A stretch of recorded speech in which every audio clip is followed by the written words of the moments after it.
Je suis beaucoup plus présente au refuge qu'à la maison. Sur une journée de 24 heures, je suis 14 heures au refuge. Le refuge, c'est ma maison principale. Ouillou. D'accueillir des chevaux dans la détresse, je ne veux pas dire que c'est un plaisir dans le sens on a le sourire et tout, mais moi c'est ça qui me donne mon énergie et la force d'aller au combat, si on peut dire comme ça. Ouais. Viens grosse, viens. Miss. Viens là, viens. Allez. Salut les biquettes. Salut. Tu veux pas? Aujourd'hui, t'as pas faim? Toi, t'as toujours faim? Mais Capucinette. Le jour où t'as pas faim, c'est la faim.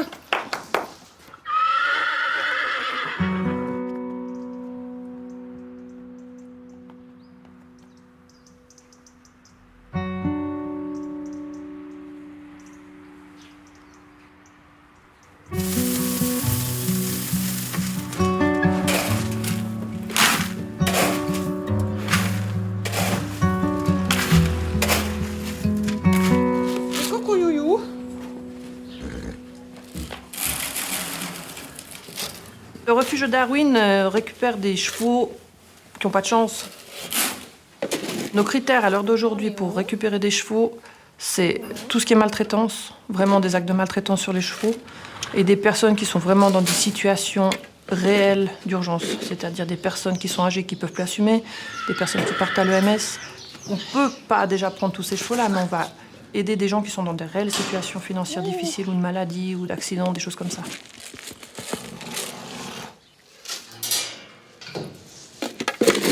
Chichinou! Ouh, Chichinou! Si Darwin n'était pas là, je pense que les chevaux finiraient... Une bonne partie serait déjà morts, ils auraient fini à l'abattoir. Sinon, une partie serait déjà euthanasiée lorsque les propriétaires ne peuvent plus les assumer. En 15 ans, le refuge a recueilli 346 chevaux. Et il y en a 90 qui sont décédés. Donc on en gère en gros toujours 250.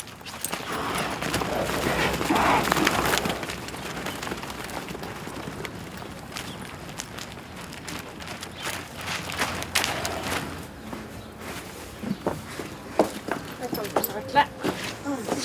Bouge plus. Pacha, c'est un cheval qui me touche parce qu'on a sorti d'une grosse galère. Il a repris une joie de vivre incroyable. Du coup, j'ai consacré pas mal de temps pour le soigner. Et il y a une relation qui s'est installée. Et c'est vrai que je pense pas qu'il va quitter le refuge. Et puis il a trouvé sa maison. Donc ouais. Puis quand j'arrive et puis que j'appelle Pachounet et puis qu'il est ni, ça me touche. Voilà, c'est bien. C'est pas méchant, hein. Mathis Pachounet. Attends, je regarde juste les jambes. Pacha, c'est une histoire qui m'a touchée particulièrement, mais aussi beaucoup d'autres personnes. Il fait partie d'un séquestre qu'on a eu il y a 1 année et demie sur 17 chevaux. Et Pacha était enfermé dans un box assez obscur. Et en fait, il avait une maladie des jambes qui était infâme. Il n'y a plus rien du tout. C'est bien. C'était tout bien soigné. Quand on l'a sorti du box, Pacha était la tête en bas et il était vraiment résigné. Mais vraiment. Et il était dans un état épouvantable. Il lui manquait, je pense, entre 250 et 300 kilos.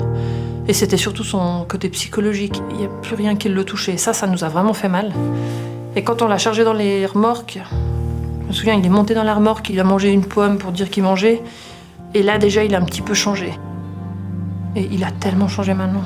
C'est un cheval, déjà physiquement, il ressemblait à rien. Vous n'en auriez pas donné 3 sous pour le récupérer. Maintenant, il est beau comme un camion. Il est super gentil, il est super attachant, puis c'est le roi de la maison. Il faut bouger. C'est mieux. Je sais pas si j'ai un don pour le faire, mais je sais que c'est ancré en moi. On pourrait me dire n'importe quand, n'importe quel jour, il y aurait n'importe quoi. C'est bon, il y a un séquestre et puis il faut aller chercher ses chevaux. Mais il y a une énergie qui se développe, c'est impressionnant. Même si on me mettra des obstacles sur la route ou quoi, il n'y a rien qui peut me faire arrêter. Mais ça, c'est impressionnant parce que je sais que c'est vraiment quelque chose qui... C'est vraiment une force intérieure. Alors maintenant, si on dit un don, je sais pas, mais c'est vraiment mon truc. Chercher ses chevaux dans la galère et de les sortir de leur merde vulgairement, c'est vraiment mon truc. Il n'y a plus de timide, hein. On est plus timide. Ouh. C'est bon, hein. Doucement. Mais quelle tronche, ce seigneur. Le milieu du cheval, il n'est pas proche de moi. Mais moi, j'ai toujours été regardée de travers, mais qu'est-ce qu'elle va sauver tous les chevaux de la terre. Mais j'ai jamais aimé les activités équestres comme monsieur et madame tout le monde. Donc je pense que je suis à côté du milieu du cheval. Ma veste. Non, non, non, non, non. Non. Attention, suivant. Aïe, ça c'est mes doigts. Loulou. Attention, hein. Pourquoi t'as tourné tout sale, toi? Hein? Missounette. Viens, Miss.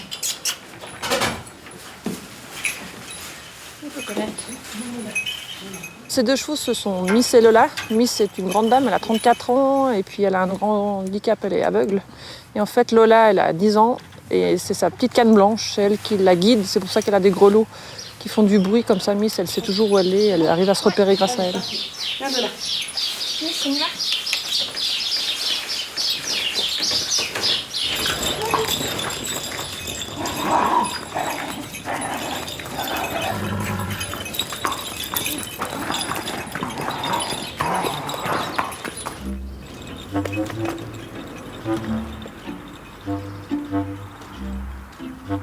Ce qui est drôle en fait, c'est que Lola, elle a compris le truc, elle a compris que Miss était aveugle, donc quand ça l'amuse, elle la fait courir un peu. Et quand elle en a marre que Miss la colle de trop près, elle ne bouge plus. Et là, à ce moment-là, Miss n'entend plus les grelots, puis elle est un petit peu perdue. Pour elle, c'est un jeu.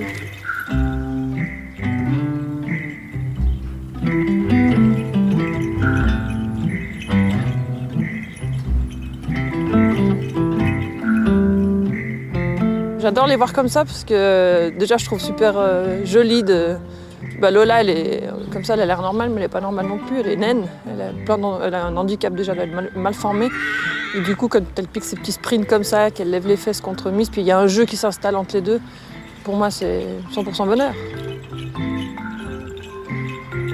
Miss handicapée, qui arrive à retrouver une qualité de vie comme ça à son âge, dans un lieu, ça fait pas longtemps qu'elle a, ça fait 2 ans. Donc pour nous, c'est une belle réussite et puis ça montre qu'avec même un handicap lourd, on peut offrir une bonne qualité de vie à un cheval.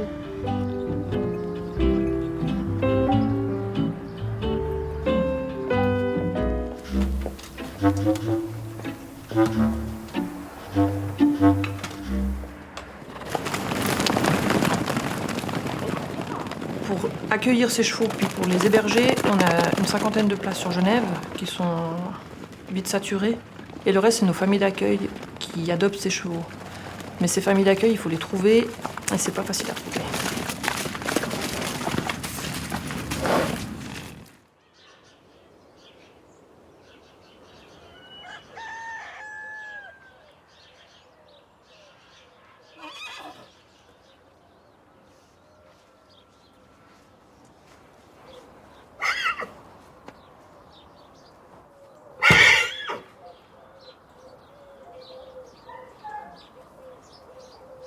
Hop. Non, tu joues pas avec la planche. T'es bête, mon Titi, mais t'es bête. Allez, viens. Quand on me demande ce que je fais comme métier, je vais d'abord dire photographe d'art, équin, de chevaux. Tiens, doucement. Voilà. Les chevaux, pour la plupart, c'est des chevaux que j'ai rencontrés dans ma vie, par hasard. Tu restes à ta place. Une petite partie de chevaux qu'on a aussi viennent du refuge de Darwin. Donc en majorité, c'est des chevaux qui ne sont pas castrés et qui ont besoin d'être gérés avec une infrastructure que je possède. Et donc Anouk me les a confiés pour les gérer. Tous les chevaux qui sont là ont tous un passé compliqué. C'était des chevaux qui étaient considérés comme très dangereux, c'est-à-dire dangereux pour l'homme, parce qu'ils avaient été poussés à un point tel dans la maltraitance physique ou psychologique qu'ils avaient fini par se retourner contre l'homme, ce qui est assez rare pour un cheval. Et donc, par la terreur, la peur, la maltraitance, ils ont fini par faire face à l'homme et devenir vraiment dangereux pour l'homme.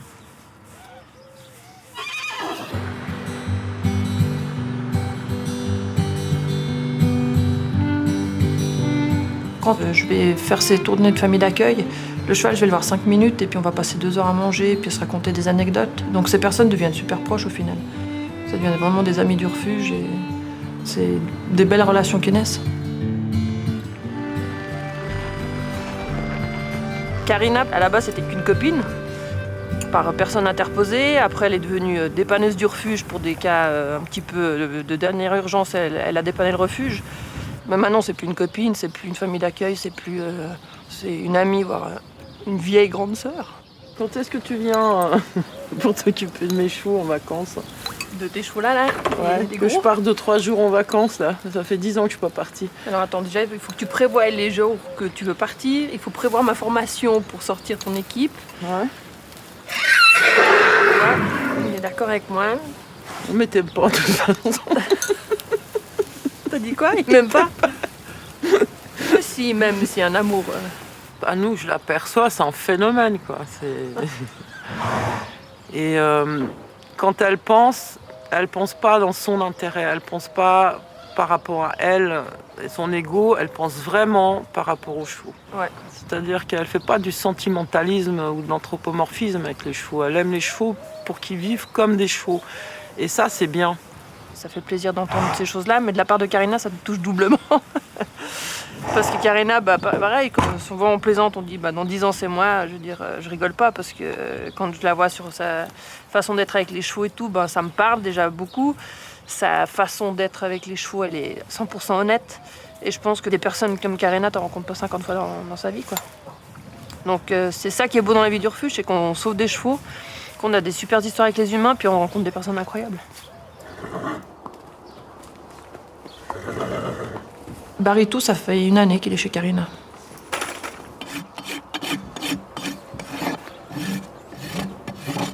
De revoir Baritou, ça me fait chaud au cœur parce qu'il n'a plus le même œil. L'œil où il y avait un petit peu cette crainte de l'humain, apeuré. Et ce qui me touche aussi, c'est qu'une fois de plus, il y a plein de chevaux qui partent à l'abattoir, qui sont en bonne santé et qui n'ont pas lieu de mourir. Pourquoi les tuer si d'autres personnes peuvent recueillir ces chevaux? Ok, je vais le remettre dans sa boîte. Tu t'occupes de l'âne? Oui. C'est un énorme cadeau d'Anouk parce que avoir la possibilité de partager ce que je partage avec ce cheval, c'est juste fabuleux. Donc Anouk m'a permis de faire cette belle rencontre-là. Mais c'est vrai qu'en plus de ça, le cadeau, c'est qu'il agit devant l'appareil photo, il bouge, il a des allures extraordinaires. Et puis maintenant, il a pris l'habitude. Donc vraiment, il joue le jeu des photos et il prend des attitudes très très intéressantes. Viens mon Tito. Allez. Hop. Hé hé. Ça c'est brave. Tito, here. Hé hé. Hé hé. Viens. Hé hé. Hé.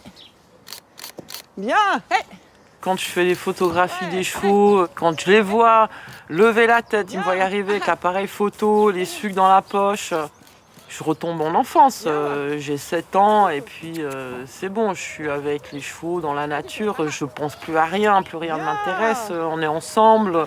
Ouais, je tombe en enfance, j'ai plus mon âge.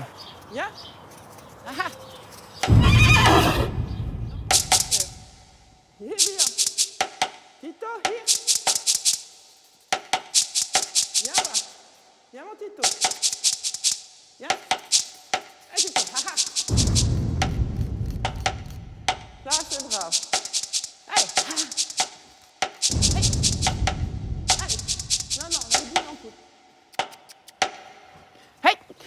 Quand je fais les photos, j'ai pas vraiment le sentiment qu'ils expriment la douleur de leur passé.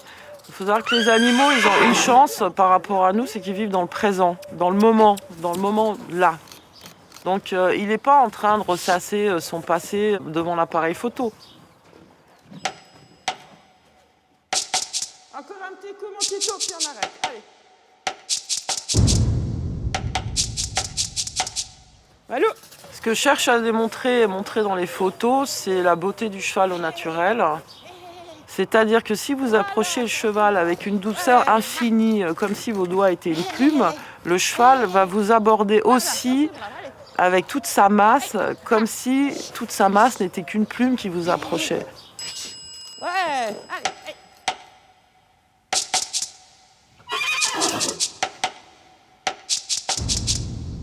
C'est un plaisir énorme d'arriver à réhabiliter et à faire en sorte que ces chevaux soient vus tels qu'ils sont vraiment, pas comme ils ont été. Et j'ai eu le cas plusieurs fois de chevaux qui auraient dû finir très très très mal, qui étaient vraiment considérés par le monde du cheval comme des rebuts, des chevaux à abattre, et que j'ai réussi à montrer d'une autre façon à travers les photos. Et quand ces photos ont servi à faire des affiches ou à embellir les magazines, j'étais contente pour le cheval. Ouais.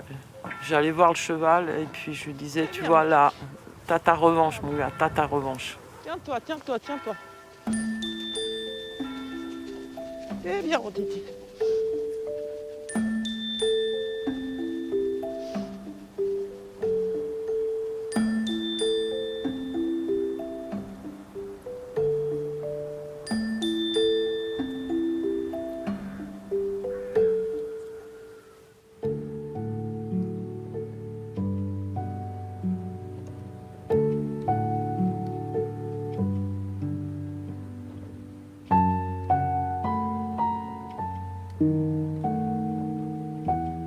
Depuis toute petite, j'ai toujours été attirée par les chevaux.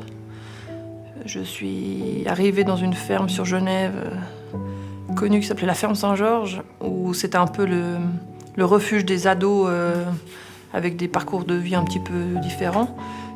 Et puis évidemment, la jument qui était mal aimée de tout le monde parce qu'elle n'était pas très jolie, un peu vieux style Franche-Montagne et tout ça, j'ai flashé sur elle. Ma première jument s'appelait Fleurette, et puis un jour, elle devait partir, comme beaucoup de chevaux partent à l'abattoir. Et en fait, ma mère a réussi à pouvoir me l'acheter, mais j'ai dû assumer déjà tôt le quotidien de ses chevaux, donc j'ai commencé déjà à travailler tôt pour assumer la pension tous les mois. Et ça, c'était le début de mon parcours avec les chevaux, c'est Fleurette. Et ensuite, quelques années après, Darwin est né. Ce poulain, il n'avait pas trop de destinée, puis j'ai eu le feeling avec, et puis voilà.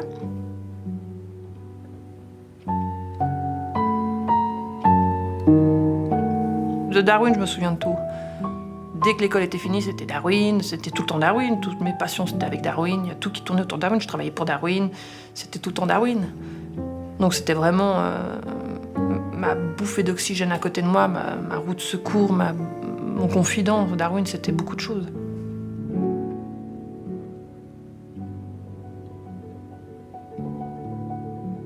Quand Darwin est parti, je suis tombée super bas.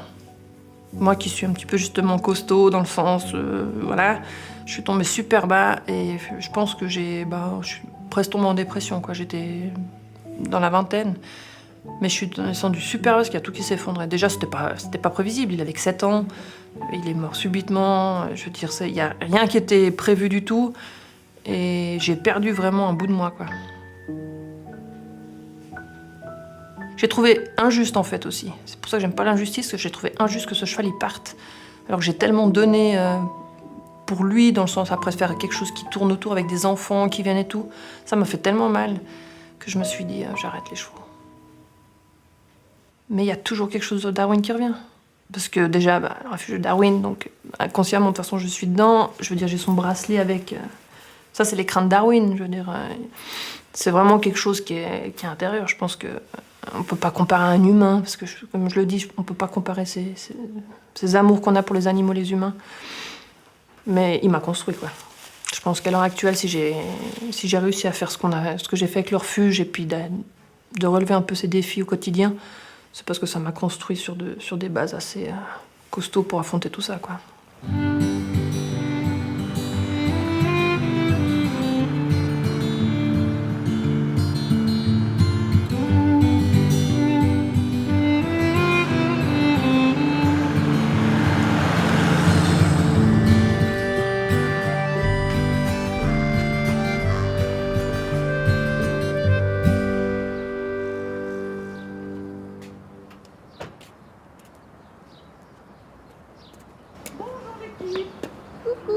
Ciao Noukinette.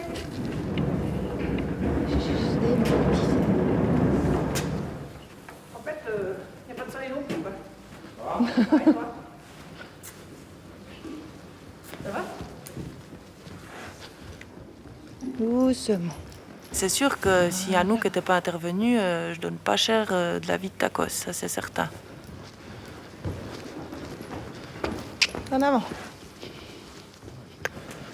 Très bien, Tacos. Très bien, Loulou. Tacos, c'est mon cheval parmi tous ceux qui font partie de ma vie. Viens vers moi.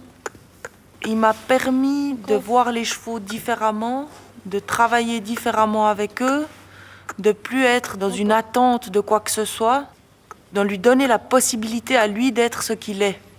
Et puis ça change tout. Et puis de voir les choses de cette manière-là, c'est d'aller chercher au plus profond de lui et puis de lui permettre d'exprimer ce qu'il est à part entière, sans essayer de le formater ou de le mettre dans un cadre et de prendre le temps. Très bien. Des fois, on pense que le cheval, il a un défaut, mais souvent, c'est l'être humain qui a un défaut. Et puis que si on travaille ce défaut dans un bon sens, ça fait ressortir quelque chose de beau. Oh, viens Tacos. Viens. Coucou Noukinette. Bonjour Tacos-Nounou. Il a eu chaud le petit. Ouais, t'as bien travaillé. Ouais. Il va bien. Oui, il est tout brave. Ouais. Il est tout brave, tout brave. Tu fais souvent comme ça? J'essaye, parce que Ouais. c'est bon pour son dos, et puis il vient tout seul mettre son bout du nez en bas. Là, il a mis le poil de saison, hein. Oui, c'est un gros nounours. Hein, Tacos? Oui, mon gros nounours. Tacos, il fait partie des premiers chevaux du refuge qu'on a recueillis, dans un état pitoyable. Un squelette ambulant, qui était malade en plus. Il a eu la chance de s'en sortir. La deuxième chance qu'il a eue, c'est de rencontrer la personne sur qui il devait tomber. Et Catherine, elle a eu le monstre feeling avec, c'est elle qui l'a adopté. Maintenant, ça fait passer 10 ans qu'elle l'a. Ils ont une super relation les deux. Et puis, alors, Tacos, je sais que jamais il ne reviendra au refuge. Ça, c'est une super histoire. Tacos, c'est un être vivant à part entière, c'est pas juste un cheval, c'est... Ouais, il fait partie de notre famille. Comme les autres, ils font partie de notre famille. Et puis on fera tout pour eux. Et c'est pas eux qui vivent avec nous, c'est nous qui Ouais, vivons c'est avec ça, eux. C'est plus le contraire. Surtout chez vous, hein. Maintenant, tout est facile. On prend, si ça va pas, on change. Puis on se remet pas en question. Eh ben, c'est partout pareil. Et ben, c'est pareil avec les chevaux. Et souvent, on prend. Si ça va pas, on se remet pas en question, puis on jette. Et puis, des fois, il y avait juste 2-3 petits trucs à regarder avec les chevaux, et puis ça se passe bien. Tous nos chevaux, ça a été de la récup, mais c'est des chevaux exceptionnels.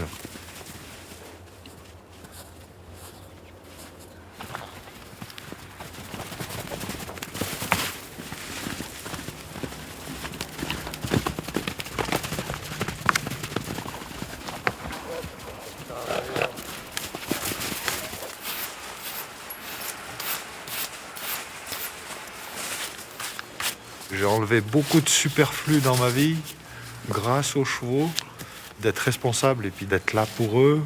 J'ai appris énormément avec eux. Quand je repense au début que j'ai commencé avec le cheval et maintenant, ils m'ont donné ma vie, c'est ma vie.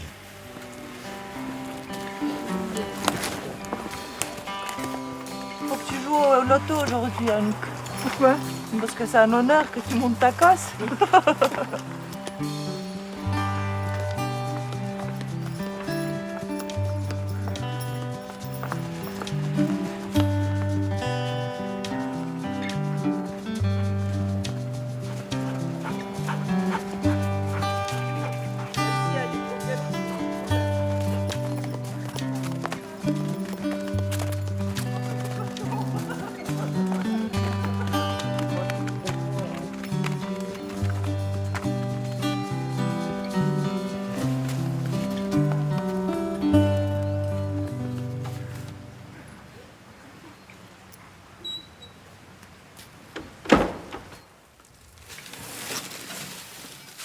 Dans toute la galaxie Darwin, c'est vrai que Catherine et Yann, ils ont une place, je dirais, je peux pas dire qu'il y a un podium de mes amis. Je pense toujours à s'il m'arrivait quelque chose demain. Si je devais penser à quelqu'un qui pourrait me relever relever le défi de gérer le refuge, Catherine, elle le sait très bien, que malheureusement, elle sera sur le testament. Et puis je sais qu'elle le fera avec beaucoup de cœur et puis dans la logique que je veux, puis qu'Yann... il est aussi là-dessus, donc je pense qu'à eux deux, le refuge pourrait continuer à vivre dans le même esprit. Donc c'est vraiment des personnes qui sont très proches de moi dans le cœur. Alors, buvons à nous. Au jus de pomme. Jus de pomme. À l'amitié, à la Parfait. spontanéité. L'amitié, l'amour et la Sans- joie. Voilà. Les chevaux. Les chevaux surtout. Mhm.